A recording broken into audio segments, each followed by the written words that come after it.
Ya, saudara, kita bersyukur, terima kasih kepada Papa, Mama, dan adik-adik kita yang tadi boleh sharingkan kesaksian bagaimana mereka berinteraksi satu sama lain dan menghadapi masa yang sulit, terutama di masa pandemi COVID ini, saudara. Ya, saya percaya bahwa apa yang mereka sharingkan itu juga mungkin menjadi pengalaman atau mirip dengan apa yang kita alami, saudara-saudara. Ya, semoga melalui sharing dan kesaksian tadi boleh memberikan kepada kita suatu kesempatan untuk refleksi dan kekuatan, satu penghiburan bahwa kita tidak sendirian. Kita semua sama-sama sedang menghadapi pergumulan yang mirip seperti itu. Dan hari ini secara khusus kita rindu biarlah lewat ibadah dan khususnya melalui firman Tuhan yang kita akan dengarkan, Tuhan berbicara kepada setiap kita, kembali boleh memberikan kekuatan, pengharapan, semangat yang baru buat kita, baik sebagai orang tua maupun anak dalam menjalankan peran kita masing-masing. Amin, saudara sekalian. Mari kita datang kepada Tuhan pagi ini. Kita sekali lagi berdoa, mohon Tuhan menolong setiap kita. Bapa, kami bersyukur kepadamu. Hari ini kami kembali, baik secara pribadi maupun bersama dengan saudara seiman, dengan keluarga kami, untuk bersama beribadah. Kami rindu mendengarkan sabdamu yang boleh menyapa setiap kami masing-masing di dalam kebutuhan dan pergumulan kami. Berbicaralah kepada kami Tuhan, baik sebagai orang tua maupun sebagai anak, supaya kami diberi kekuatan arahan untuk bagaimana kami dapat menjalankan peran dan tanggung jawab kami dengan lebih baik lagi dan boleh berkenan di hadapan Tuhan. Tolong kami Tuhan, Engkau tahu bagaimana hati kami, pergumulan kami, kekhawatiran, kesulitan yang kami alami. Tetapi kami tahu bahwa Engkau Tuhan jauh lebih berkuasa mengerti setiap pergumulan kami. Biarlah melalui firman-Mu kami dikuatkan dan dihiburkan. Terima kasih Tuhan, tolong hamba-Mu yang menyampaikan firman-Mu dan setiap kami yang mendengarkannya, baik secara onsite maupun online. Dalam nama Tuhan Yesus kami berdoa bersama-sama. Amin. Baik, saudara dikasih dalam Tuhan, pada kesempatan sekali lagi saya juga ingin menyampaikan terlebih dahulu Happy Parents Day. Selamat Hari Orang Tua. Ya, silakan lihat kiri kanan, berikan senyuman yang hangat. Bapak Ibu yang ada di tempat ini, di ruangan ini, maupun saudara yang mengikuti ibadah ini di rumah atau di tempat masing-masing, Tuhan memberkati kita semuanya. Ya, saudara, tadi kita sudah mendengarkan ya sharing kesaksian bahwa di masa pandemi COVID ini banyak sekali orang tua dan juga anak-anak yang mengalami pergumulan. Tidak ada pandemi COVID saja sudah bergumul, tidak mudah tentunya ya. Nah, saya saudara sekalian di antara kita mungkin sudah banyak yang menjadi orang tua. Berapa lama kita sudah menjadi orang tua? Kalau boleh saya ingin tahu sejenak yang baru jadi orang tua, baru punya anak, mungkin belum 3 tahun, ada gak kira-kira di antara kita? Ada? Oh, ada beberapa ya, masih baru ya. Yang sudah lama jadi orang tua, punya anak-anak yang sudah cukup besar, yang sudah cukup dewasa, mungkin anaknya sudah mulai remaja, sudah mulai kuliah, apalagi yang sudah bekerja, ada? Banyak juga saudara ya, banyak juga saudara. Nah, saudara, kalau kita ditanya ya, kira-kira jadi orang tua itu gampang apa susah saudara? Coba, ayo jujur. Hah? Ada yang bilang gampang? Susah, banyak yang bilang susah.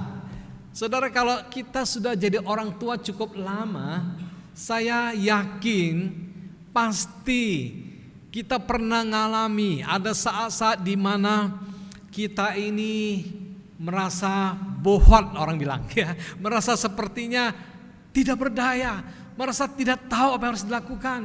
Mungkin diam-diam kita mencucurkan air mata, kita bertelut di hadapan Tuhan, berkata, mengapa ini semua harus terjadi? Saudara pernah mengalami seperti itu? Saudara, kalau Anda mengatakan iya, betul Pak Pendeta, saya rasa seperti itu.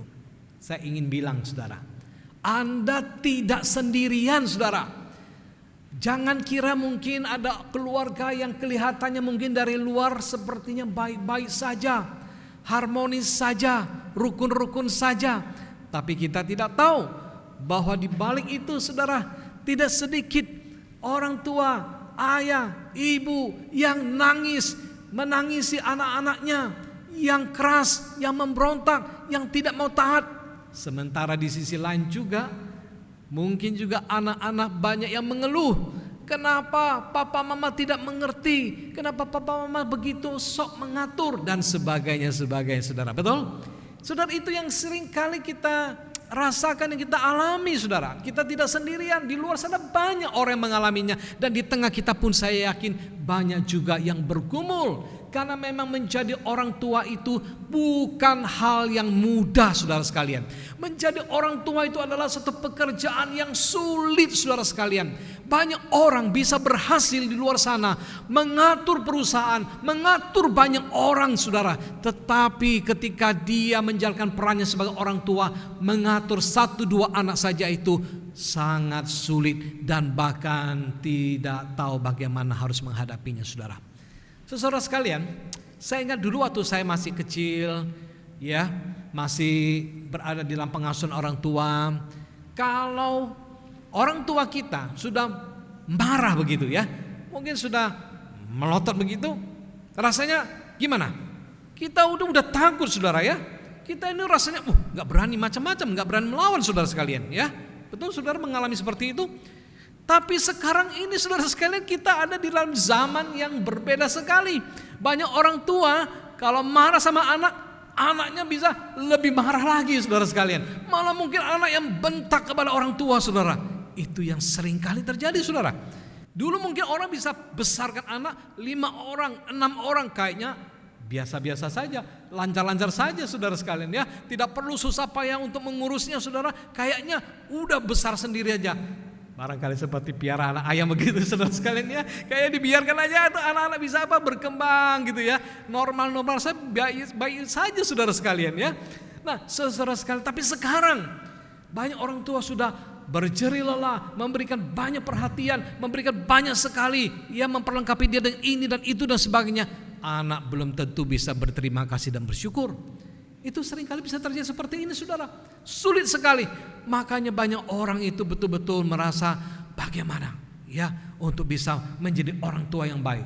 Apalagi kalau mungkin ketika dulu dia kecil tidak melihat contoh model yang baik dari orang tua, tidak pernah belajar dari orang tua bagaimana jadi orang tua. Sekarang ketika dia sudah punya anak menjadi orang tua, dia bisa mengalami kesulitan bagaimana menjalankan perannya. Tapi hari ini saudara sekalian yang dikasih dalam Tuhan, saya ingin mengajak kita bersama-sama datang kepada Tuhan. Sebagai orang tua sebagus-bagusnya, itu pun tidak bisa menjamin kalau anak kita akan baik juga saudara. Saudara, seringkali kita mengatakan atau mendengar orang berkata begini ya, anaknya bagus pasti bapaknya baik. Karena anak yang baik itu adalah hasil dari didikan ayah ibu yang baik ya. Oke, dalam banyak hal kita bisa percaya itu sesuatu yang cukup umum bukan? Kalau anaknya jelek, itu pasti orang tuanya nggak beres, nggak becus membesarkan anaknya. Apakah begitu saudara sekalian? Mungkin seringkali orang berpikir demikian ya.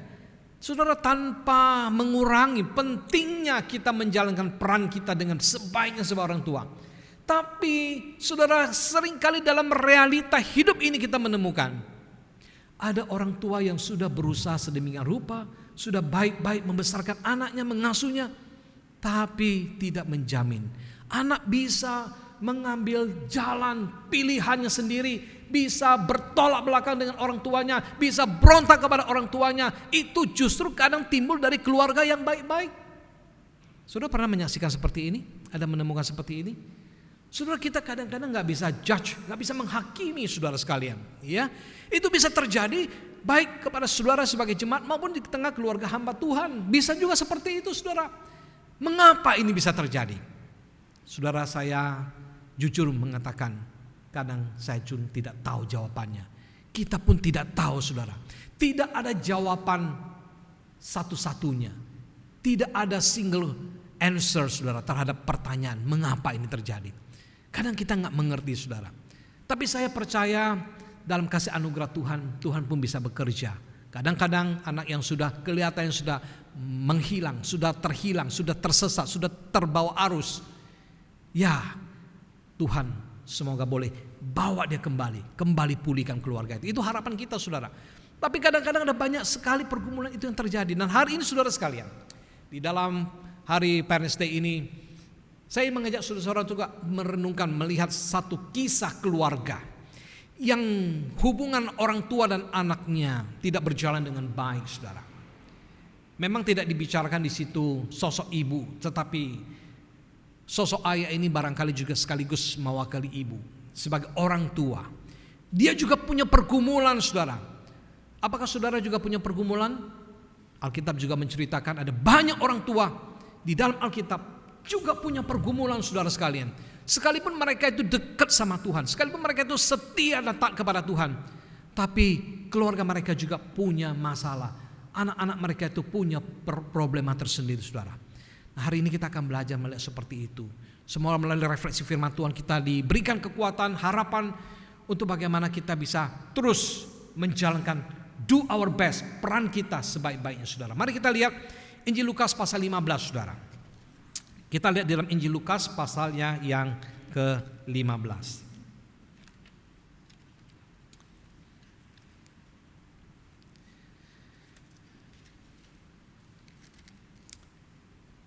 Terutama kita akan perhatikan mulai dari ayatnya yang ke-11 sampai dengan yang ke-25. LAI memberikan judul perumpamaan tentang anak yang hilang. Tapi sesungguhnya kita bisa melihat bahwa fokus di dalam kisah ini bukan cuma sekedar anaknya yang hilang itu, tapi juga si bapak yang penuh kasih, bapak yang luar biasa itu, saudara sekalian, yang merepresentasikan bapak kita di surga, saudara. Ya. Nah, saudara dikasih dalam Tuhan Yesus, kita melihat di dalam perumpamaan sebenarnya ada 3 tahapan. Ya, nanti kita akan lihat bersama-sama. Tahap yang pertama itu adalah ketika anak itu memberontak. Anak yang memberontak, saudara. Ayat 11 dikatakan begini. Yesus berkata lagi, ada seorang mempunyai 2 anak laki-laki. Ya. Kata yang bungsu kepada ayahnya, "Bapa, berikanlah kepadaku bagian harta milik kita yang menjadi hakku." Lalu ayahnya membagi-bagikan harta kekayaan itu di antara mereka. Saudara perhatikan, ya. Dalam hubungan orang tua dan anak seringkali ada pergumulan yang terjadi, terutama ketika anak-anak kita sudah mulai beranjak remaja, sudah makin besar. Waktu mereka masih kecil, baru lahir, itu kendali, kontrol itu ada di tangan orang tua sepenuhnya. Anak itu taat, tunduk, ikut, saudara. Tapi dengan berjalannya waktu anak makin besar, ini kendali orang tua sedikit demi sedikit mulai beralih kepada si anak. Nah, ketika anak sudah sampai satu titik, dia kadang-kadang merasa bahwa dia tidak ingin lagi dikendalikan. Dia ingin punya kebebasannya. Dan itu memang sesuatu yang cukup alamiah sebenarnya. Dia ingin punya kendali atas hidupnya dirinya sendiri. Tapi persoalannya adalah ketika si anak itu kemudian terlalu cepat untuk mengambil alih kendali itu, dan dia belum siap, tetapi dia mau mengikuti keinginan dirinya, mengikuti apa yang dia inginkan, saudara sekalian, maka konflik itu bisa terjadi, saudara. Orang tua kadang-kadang mengalami kesulitan, tapi sebenarnya kita harus menyadari bahwa satu waktu, cepat atau lambat, kita sebagai orang tua tidak bisa selalu mengawasi mereka. Kita tidak bisa senantiasa mengendalikan mereka. Ada saatnya kita memang harus lepaskan kendali itu, mengizinkan mereka untuk mengambil alih kendali itu, saudara sekalian. Tapi sayangnya, saudara, anak yang ada di dalam cerita perumpamaan ini bukanlah anak yang bisa mengambil kendali atau memanfaatkan, ya, kendali yang dia miliki itu dengan baik, dengan penuh tanggung jawab, saudara sekalian. Ya, nah inilah kemudian yang membuat dia mengambil keputusan untuk keluar dari rumah bapaknya. Saudara, sebenarnya saya yakin bahwa di rumah bapa itu adalah satu tempat yang paling nyaman, yang paling indah, yang paling secure, yang paling baik, saudara sekalian. Tetapi meskipun dia sudah berada dalam kondisi yang baik seperti itu, di dalam kasih, di dalam segala kecukupan pemeliharaan si bapa, anak itu ternyata dia tetap merasa tidak puas, saudara. Apa yang terjadi dengan dia? Alkitab tidak cerita, saudara. Mungkin dia punya banyak teman di luar sana. Mungkin dia, kalau zaman sekarang ini kita anggap dia dipengaruhi oleh bacaan, oleh tontonan, oleh gadget, oleh segala macam hal, oleh pergaulan yang mempengaruhi dirinya. Sehingga dia berpikir bahwa untuk apa saya tetap ada bersama dengan orang tua saya? Saya ingin bebas, saya mau merdeka, saya mau pergi, saya mau mencoba sesuatu yang baru. Dan itu yang dia lakukan. Dia minta kepada bapaknya, berikan kepadaku bagian yang menjadi hakku, milikku. Ini sebenarnya boleh kita katakan anak yang puhau, saudara, ya. Anak yang kurang ajar, kalau kita boleh katakan. Anak yang tidak tahu diri. Bapaknya masih hidup, tapi dia menuntut haknya itu, saudara. Akhirnya dia pergi. Dia pergi dengan segala yang dia miliki, yang dia dapatkan. Dia gunakan itu kemudian dengan pesta, dengan segala macam ya kenikmatan hidup yang hedonis. Dia dikatakan berfoya-foya. Dia adakan pesta mengikuti keinginan hatinya bersama dengan semua teman-temannya. Dia ambil jalan yang bertentangan dengan nilai keluarga. Itu sesuatu yang pasti sangat melukai hati ayahnya, sangat membuat hati ayahnya hancur, saudara sekalian. Tetapi apa yang bisa dilakukan? Ayah tidak dapat berbuat banyak, harus membiarkan dia pergi. Saudara sekalian, di dalam situasi seperti ini ada kalanya memang sebagai orang tua, ketika kita berusaha untuk terus menahan, anak akan semakin berontak. Orang tua bisa marah, bisa bentak, bisa teriak. Itu bukan solusi, saudara sekalian. Tetapi si ayah ini, apa yang dilakukannya, saudara? Kemudian kita lihat di dalam bacaan ini, dia mengizinkan, dia relakan anak itu pergi. Lalu si bungsu ini pun kemudian pergi. Dia mengejar impiannya, dia menjalani hidup seperti yang dia inginkan itu, saudara sekalian. Tapi tidak hanya mengizinkan dia untuk pergi, ayah itu juga kemudian harus merelakan anaknya untuk membuat kesalahan. Saudara-saudara sekalian kasih dalam Tuhan Yesus, ada kalanya di dalam hidup ini kita tahu bahwa itu tidak benar. Tapi ketika kita tidak bisa membuat anak itu sadar, orang tua tahu bahwa ini enggak benar, tapi orang tua tidak berdaya. Anak diizinkan, terpaksa dibiarkan untuk melakukan kesalahan. Dan betul sekali bahwa hari itu ketika si anak itu pergi, langsung dia pun betul-betul hidup di luar batasan, memenuhi segala keinginan hatinya dengan penuh segala macam, yaitu nilai-nilai yang bertentangan dengan apa yang dianut oleh orang tuanya. Dan apa yang terjadi, saudara sekalian, ya, dia benar-benar mengalami satu konsekuensi pada akhirnya yang membuat dia akhirnya terpuruk. Dari yang penuh dengan kelimpahan menjadi kondisi yang terpuruk. Kantong kempes, teman-teman meninggalkan dia, hidupnya menjadi kosong. Itulah yang dia alami. Di dalam bacaan kita, ayat yang ke-14 dikatakan, setelah dihabiskannya semuanya, timbullah bencana kelaparan di dalam negeri itu, dan ia pun mulai melarat. Setelah dihabiskannya, setelah semua tidak ada, kemana teman-temannya? Teman-temannya pun meninggalkan dia. Dan ini adalah satu realita, saudara. Realita yang harus disadari oleh setiap orang. Saat ketika dia punya, saat ketika dia mungkin sukses, saat ketika dia ada sesuatu yang bisa dibanggakan, banyak orang mau datang, banyak orang mau berteman. Tapi ketika dia sudah kehilangan harta, kehilangan posisi, jabatan, kehilangan privilege, maka satu persatu pun meninggalkan dia. Dan ini yang dialami oleh si anak bungsu itu. Lalu kemudian dikatakan ayat ke-15, lalu ia pergi dan bekerja pada seorang majikan di negeri itu. Orang itu menyuruhnya ke ladang untuk menjaga babinya. Saudara-saudara sekalian, di dalam budaya Yahudi kita tahu bahwa babi itu adalah hewan yang najis, yang haram, saudara sekalian. Tidak ada cerita seorang Yahudi mau bekerja menjaga babi, saudara. Seburuk-buruknya, serendah-rendahnya, lebih baik bekerja tapi tidak berurusan dengan yaitu menjaga babi. Tapi di dalam cerita ini kita melihat bahwa si anak itu sampai sedemikian rupa untuk bisa dapat makan, untuk bisa dapat pekerjaan. Tidak ada pilihan sampai dia harus pergi bekerja menjaga babi, saudara.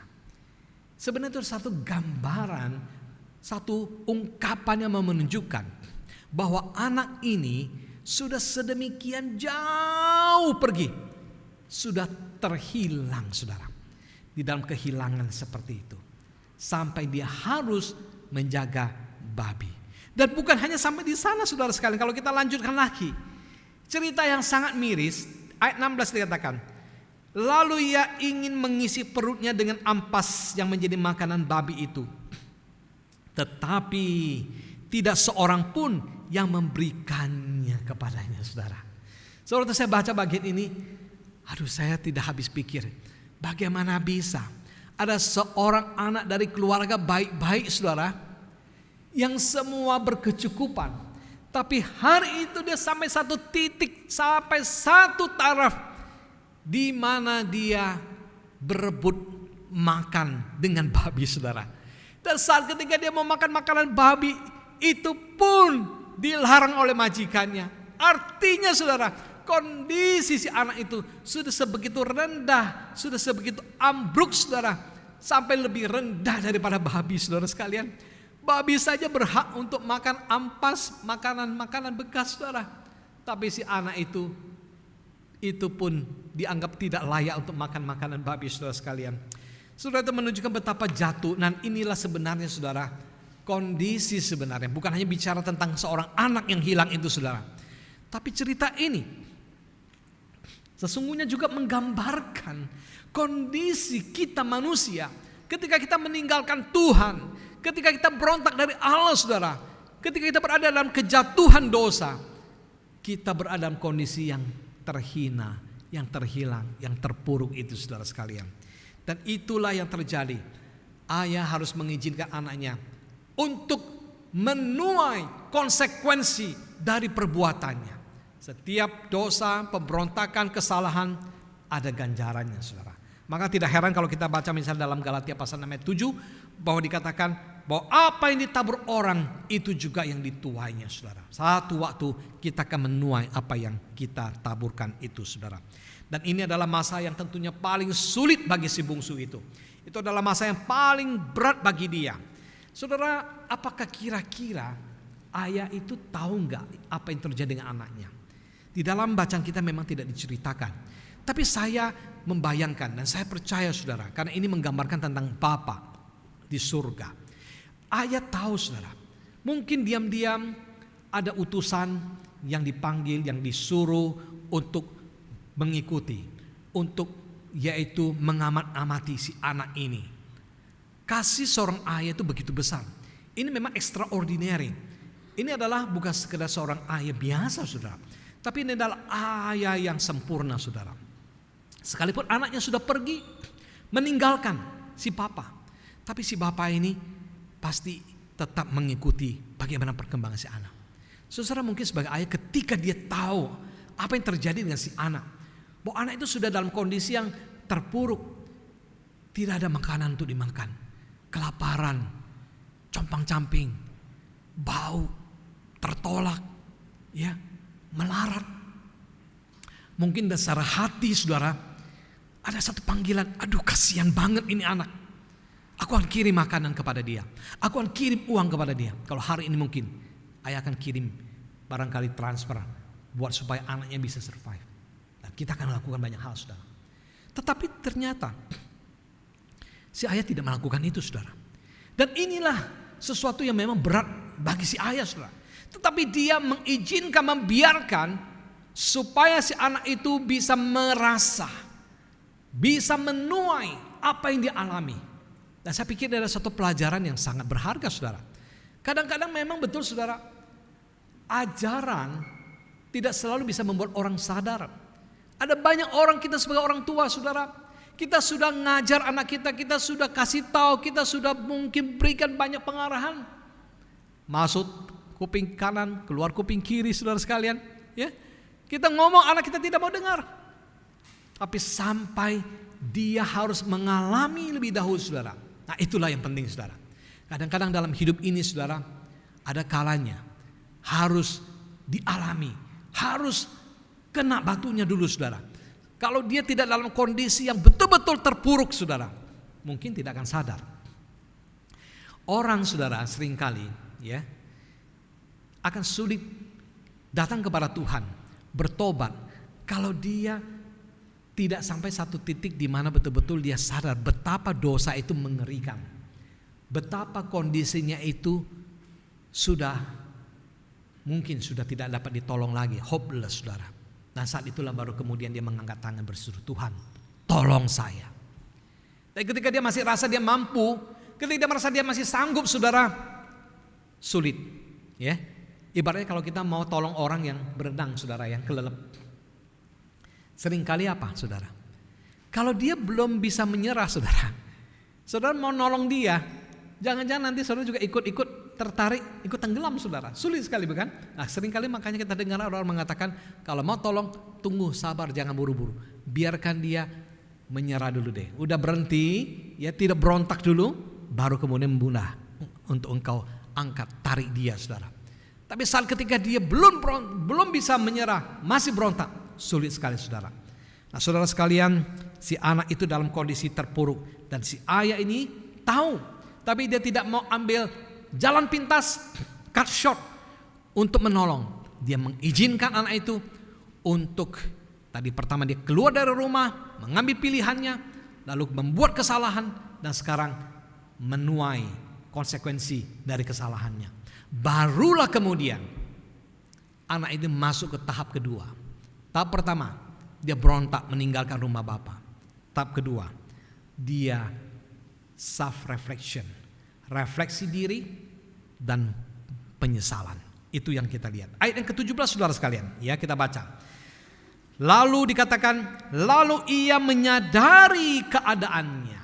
Nah, ini satu kata yang penting sekali. Lalu ia menyadari keadaannya, saudara. Ya. Nah saudara, saya percaya bahwa sebagai orang tua, inilah yang perlu kita doakan saudara. Kita doakan untuk anak kita agar mereka sadar saudara sekalian. Kapan anak itu akan berubah? Ketika dia sudah tidak berdaya, ya, ketika dia sudah kena batunya, ketika dia harus menghadapi konsekuensi dari perbuatannya. Lalu dia katakan lanjut, ya. Betapa banyaknya orang upahan Bapakku yang berlimpah-limpah makanan, tetapi aku di sini mati kelaparan. Nah, kesadarannya muncul saudara. Sadar dengan kata memang mengatakan, aduh bodoh banget aku ini. Kenapa kok aku harus ada di sini? Sementara di rumah Bapakku ada banyak orang yang kerja sama Bapakku. Berlimpah-limpah makanannya. Kenapa aku harus mati kelaparan? Di dalam kesadaran ini dia sadar saudara, bahwa ternyata di rumah Bapa masih lebih baik. Di luar dia kira itu adalah kepuasan. Dia bisa mendapatkan semua dia inginkan. Tapi sementara hanya semuanya itu bagaikan kepuasan minum air laut. Makin minum makin aus, makin minum makin aus. Tidak ada kepuasan yang sesungguhnya. Dia ingat rumah Bapa berlimpah-limpah makanan.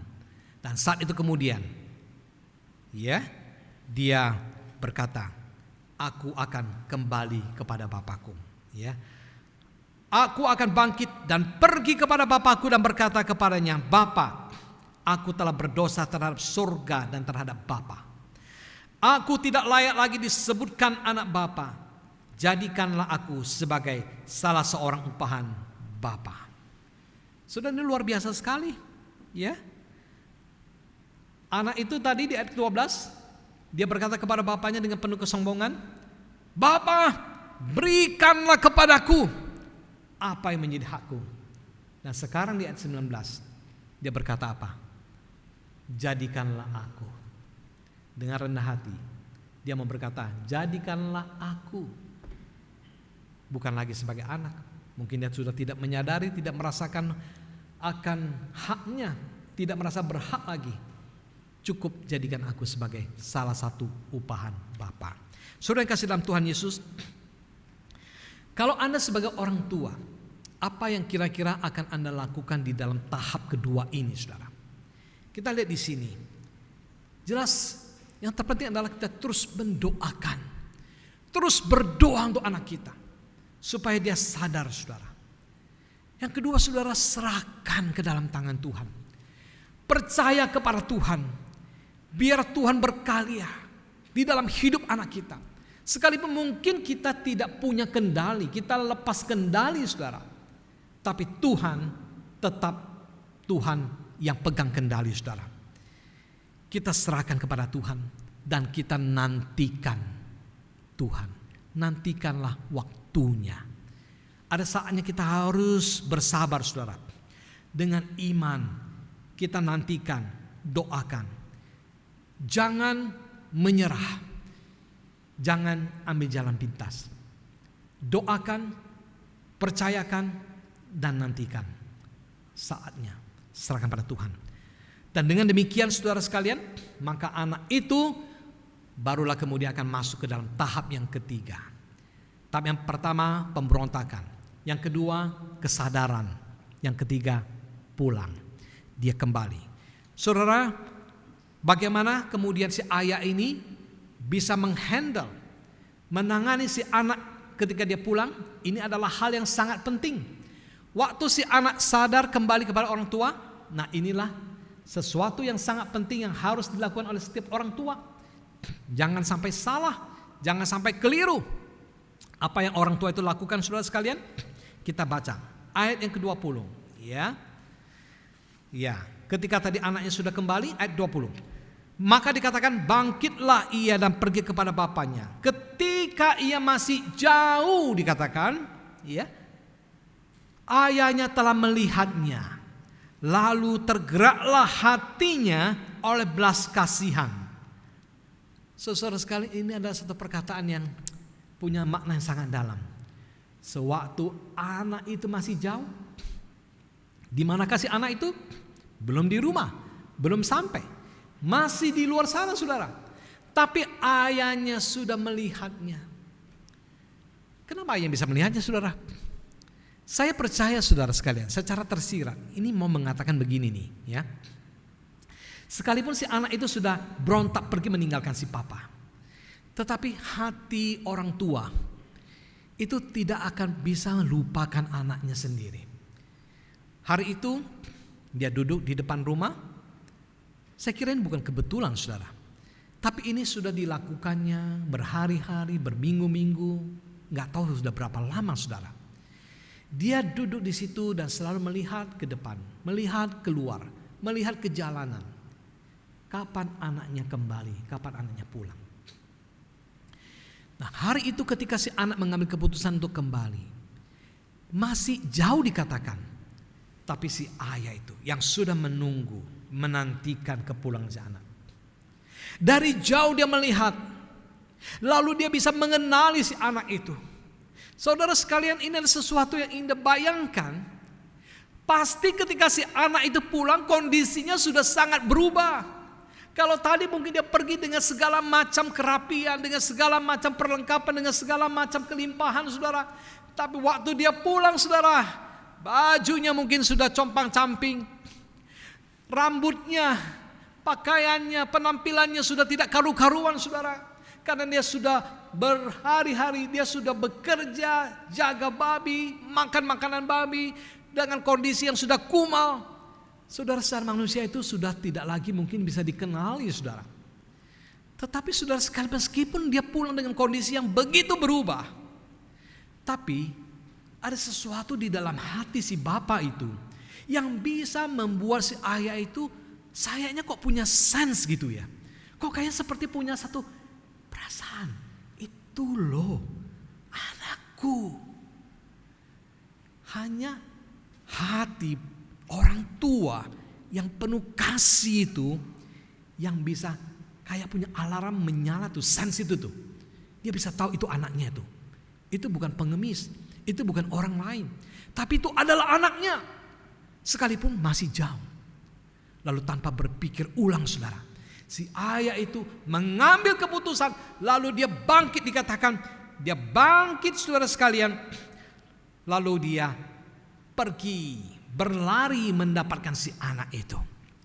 Saudara, ini adalah satu ungkapan yang indah sekali. Bayangkan ya, ini orang tua zaman itu saudara sekalian, pakaian tidak seperti kita yang leluasa untuk bisa berjalan, bisa berlari dengan jubah yang panjang ya sampai ke mata kaki saudara. Orang tua tidak lagi jaim, tidak lagi perlu dia gengsi-gengsian. Nanti deh, tunggu aja sampai si anakku ini sudah nyampe di depan, sudah minta maaf, sudah berlutut, bila perlu sembah-sembah, ya oke deh, baru ku terima. Oh no saudara, saya tidak melakukan itu. Tapi si ayah langsung berinisiatif untuk pergi berlari mendapatkan si anak. Mungkin dengan pakaian yang panjang seperti itu, enggak leluasa, sambil dia angkat itu sedikit, dia punya jubah ya, kelihatan kakinya. Dia berlari di jalanan untuk mendekati si anak. Lalu kemudian saudara, apa yang dikatakan?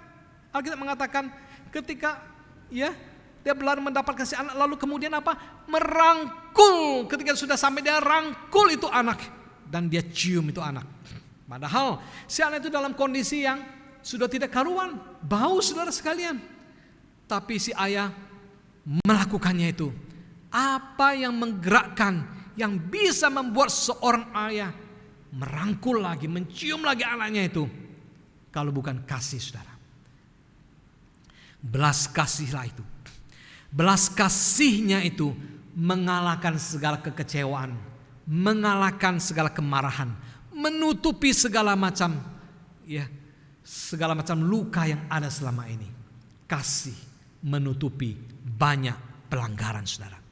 Kalau di dalam hati ada kasih, perbuatan yang menyakitkan, kesalahan yang besar, itu bisa ditutupi, bisa dimaafkan saudara, kalau ada kasih yang cukup. Dan itulah yang kemudian diperlihatkan oleh si ayah itu. Dia datang kepada si anak untuk menunjukkan akan adanya saudara sekalian penerimaan dan pengampunan itu. Maka kemudian si ayah itu saudara sekalian ya, dia berkata kepada hamba-hambanya ya, lekaslah, bawa kemari jubah yang terbaik, di ayat ke-22. Pakaikanlah itu kepadanya, kenakanlah cincin pada jarinya dan sepatu pada kakinya. Dia berikan jubah.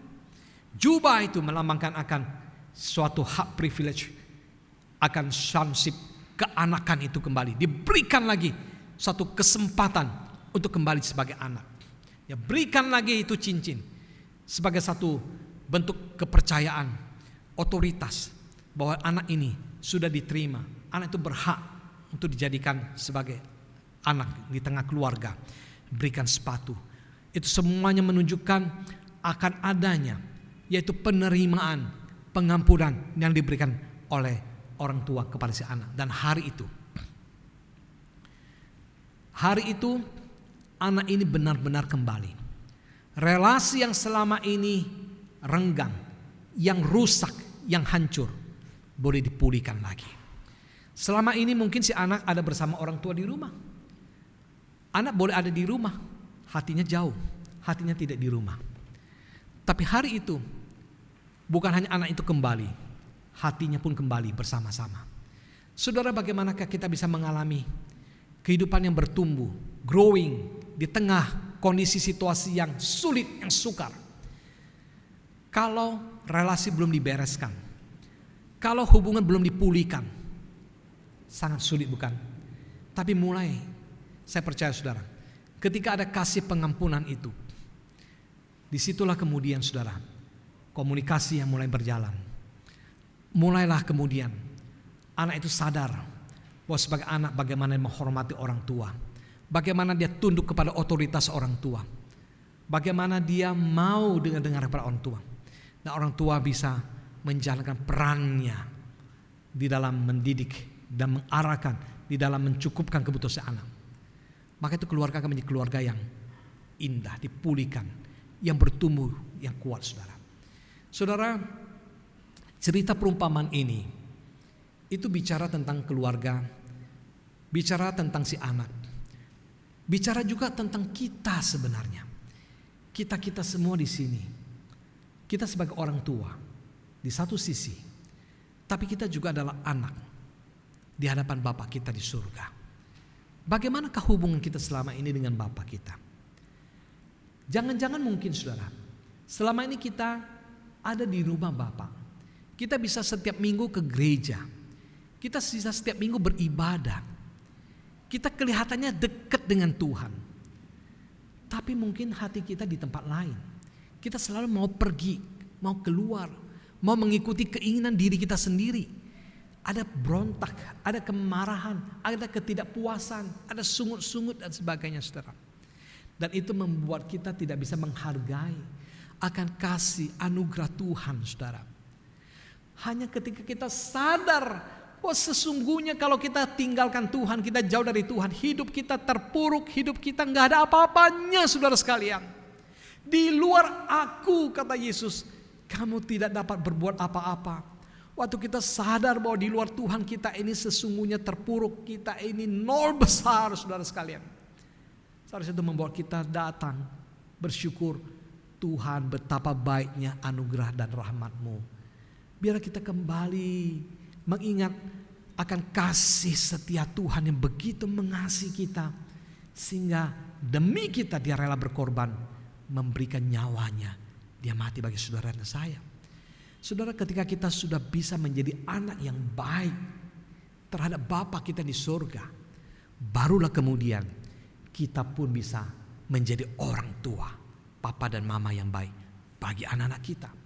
Karena kita sudah belajar untuk tunduk taat, mengalami kasih Tuhan, maka kita bisa pun mengasihi anak-anak kita. Apapun kondisi anak saudara saat ini, mungkin saya tidak tahu, hamba Tuhan di sini tidak tahu, teman-teman saudara seiman tidak tahu. Tapi Tuhan tahu, apapun kondisinya saudara. Jangan pernah putus asa, jangan pernah menyerah. Doakan, serahkan, percayakan kepada Tuhan. Nantikan Tuhan bekerja indah pada waktunya. Tidak ada mustahil bagi Tuhan. Biarlah di dalam peringatan Hari Orang Tua Parents Day ini saudara, kita diingatkan betapa pentingnya kasih, penerimaan, pengampunan itu yang senantiasa kita nyatakan kepada anak kita. Betapa pentingnya anak-anak menyadari untuk tetap stay, tinggal bersama dengan orang tua. Di luar sana ada banyak orang yang kelihatannya mengasihimu. Ada banyak orang yang kelihatannya dekat baik denganmu. Tapi tidak ada orang yang bisa mengasihimu, menerimamu lebih daripada papa mamamu yang telah membesarkanmu, mengasihimu tanpa syarat, tanpa lelah, selalu mengasihimu. Mari ingat ini dengan baik-baik, supaya biar semua kita, baik sebagai orang tua ataupun anak, kembali mengalami satu hubungan yang indah dan bertumbuh. Di tengah situasi yang sulit sekalipun, kita tetap bisa semakin kuat di dalam Tuhan. Mari kita tundukkan kepala kita, kita ambil waktu berdoa. Dengan kasih, saya ingin mengundang Bapak Gembala, Pendeta Bagio untuk mendoakan kita semua.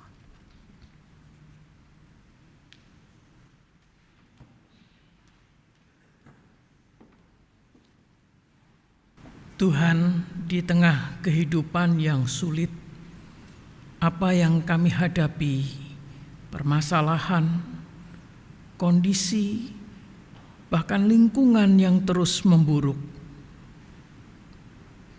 kami tidak tahu bagaimana kami menyikapinya. Namun Engkau Tuhan yang sudah menerima kami. Engkau Tuhan yang terus menyatakan kasih-Mu, sehingga hati dan pikiran kami terus terarah kepadamu ya Tuhan. Engkau yang sudah hadir, Engkau yang memulihkan hubungan kami.